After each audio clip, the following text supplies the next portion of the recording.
Hi friends, இது என்ன video அப்படின்னா, அந்த வீட்டில் வந்து பால் காய்ச்சினத்தோட வீடியோ. இது பால் அழகாக பொங்கி வந்தது. பார்த்தீங்கன்னா இடையில வேற வீடியோ எடுக்கிறேன்னு 2 பேரும் டிஸ்டர்பன்ஸ். எப்படியா அவங்கெல்லாம் நாங்கள் நவுத்திட்டு அடுப்புக்கு பூஜை பண்ணிட்டு இருந்தாங்க. இது இப்போ தான் நான் ஃபஸ்ட் டைம் பார்க்குறேன்னா ஒரே எக்ஸைட்மெண்ட் எனக்கு. அதனால தான் எல்லாத்தையும் எடுத்து உங்களுக்கு போட்டுருணும். 4-5 வீடியோ எடுத்து உங்களுக்கு நான் ஷேர் பண்ணிட்டேன். நீங்களாம் பார்த்துருப்பீங்க. இருந்தாலும் எனக்கு இது நல்லா இருந்துச்சு. நீங்களும் தெரிஞ்சுக்கலாம்ல, பார்க்காதவங்க இதை பார்த்துக்கலாம்ல. இதே மாதிரி காலையில் தூக்கம்தான் வருதுன்னு தூங்காமல் போய் பார்க்குறவங்க பார்ப்பாங்க. நான் வந்து தூக்கம்தான் முக்கியம்னு இருப்பேன். உங்களுக்காக நானும் முடிச்சுட்டு வீடியோ எடுப்பேன். அதுக்காக இந்த வீடியோக்கு ஒரு லைக் போட்டுருங்க.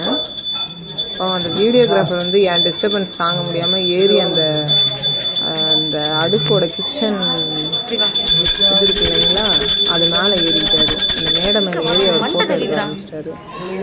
அப்புறம் அடுப்புக்கு வந்து எல்லாம் காமிச்சிட்டு நிறைய சூடத்தை உடச்சி போட்டு அந்த சூடத்தை தள்ளி விட சொன்னால் எங்கள் அக்காவுக்கு என்ன சொல்கிறாருன்னு புரியல. அப்புறம் 2-3 தாட்டி எக்ஸ்பிளைன் பண்ணோம்ல.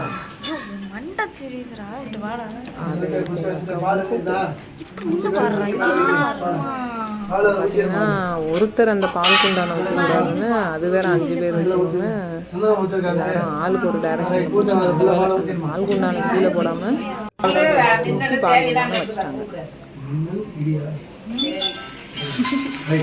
அப்புறம் இந்த பாலை வச்சாங்களா, இங்கே பாருங்க வைக்கிறாங்க பாருங்க. இதில் வேற யார் வருதுன்னு வேற அங்கே நீ வா நான் வான்னு ஒரே சண்டை. அப்படியே எல்லாம் வச்சுட்டாங்க. ஒரு அப்படியே வச்சுட்டு எல்லாம் இங்கே பாருங்க, கேமரா பாருங்க, கொஞ்சம் கேமரா பாருங்க. ஃபோட்டோக்கு போட்டுருக்காங்க. அப்புறம் மேலே வந்தாங்க. மேலே வந்து என்ன பண்ணுறாங்கன்னு பார்த்தா அந்த புது வீட்டை குளிப்பாட்டுறாங்க. வரிசையாக வந்து இருந்து தண்ணி எல்லாத்தையும் அப்படியே ஊற்றிக்கிட்டே போகிறாங்க. அங்கே வேறு ஒரே அந்த எலக்ட்ரிக்கல் லைட்டுலாம் இருந்ததா எனக்கு ஒரே பயம்.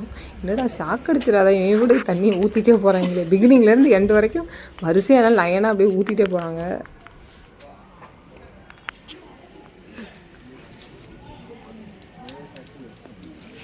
மொட்டை மாடியை விட்டுட்டாங்க, ஏன்னு தெரில. கீழே மட்டும் ஊற்றிட்டாங்க. ஃபைனலாக முடிச்சிட்டாங்க.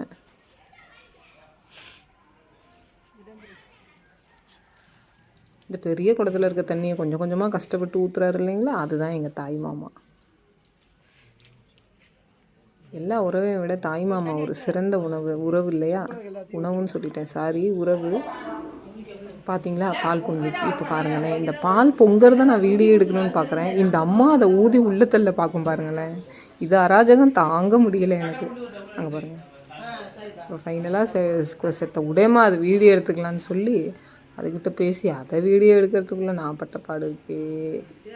அழகாக வெளியில் வந்துருச்சுங்க. ஒரு வழியாக பால் பொங்கிருச்சு. பால் காய்ச்சிற விழான்னு சொல்லுவாங்க இல்லைங்களா, அந்த செரிமனி இப்போ முடிஞ்சிருச்சு. அப்புறம் மாடு இது பாருங்கள், பின்னாடி வந்து மாட்டு வெடிக்கிட்டு போகிற மாதிரி எங்கள் பாப்பா எங்கள் தம்பிலாம் கண்ணுக்குட்டியை பிடிச்சிட்டு வராங்க. அது நோவே, என்னால் வர முடியாதுன்னு ஒரே போராட்டம் பார்த்துக்கோங்க. அப்புறம் அதை பிடிச்சி ஆட்டைக்கு. ஆனால் நாங்கள் வீட்டுக்குள்ளெல்லாம் ஏற்றலை, வெளியிலே வச்சு எல்லா வேலையும் முடிச்சிட்டோம். ஏன்னா வீட்டுக்குள்ளெல்லாம் டைல்ஸில் ஏற்றினா இது வந்து சாமி இல்லையா, ஏதாவது ஸ்லிப் ஆகிடுச்சுன்னா ரொம்ப கஷ்டப்படுன்னு சொல்லிட்டு வெளியில் வச்சு